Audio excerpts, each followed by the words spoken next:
How would you describe the Knicks' effort yesterday, Wally? Well, Josh Hart said, they didn't have the energy required to compete yesterday. And this team, they don't make excuses. Tom Thibodeau doesn't make excuses. Obviously, they're decimated with injuries. Three starters and four impact front court players not in the lineup.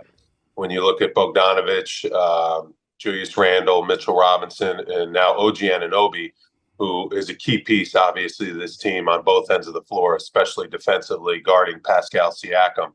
At the same time, the team realizes it's 2-2. They had a big-time opportunity to pull off that win in Game 3, and that slipped out of their hands. They missed a couple layups in transition. They missed a couple free throws, and then Nembhard hit a 35-footer to ice that game away. And they had an opportunity to go up 3-0. And then on the quick turnaround, an afternoon game, with all the minutes those guys have been playing, I think it kind of caught up to them yesterday, and they didn't have the adrenaline and the emotional energy to compete. At the same time, it's a 3-game series, and 2 out of 3 are at the world's most famous arena, MSG, where the Knicks are playing great basketball. Who has the advantage?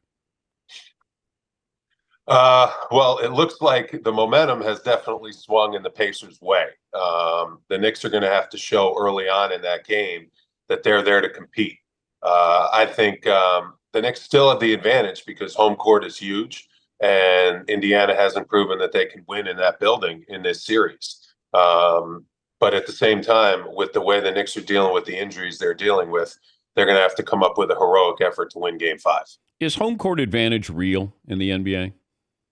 Absolutely, especially in the playoffs. We're not seeing it in the Denver series and the Minnesota series. But at the same time, it's tough to win on the road in the regular season, and then it carries over even more in the playoffs. Like that crowd at Indianapolis yesterday was electric. I mean, the emotion, the energy, the momentum that they gave their players, especially early on in that game, that's what home court advantage can do. And the Knicks fans have been crazy. They've been awesome. The Knicks are going to need that emotional support and that lift. They're going to need that adrenaline push. But quite honestly, if Jalen Brunson doesn't play well, then the Knicks are not going to win.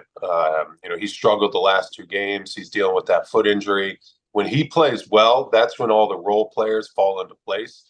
If he doesn't play well, the Knicks just don't have enough creative scoring to create good shots on the offensive end of the floor to compete with the high-octane offense of the Pacers.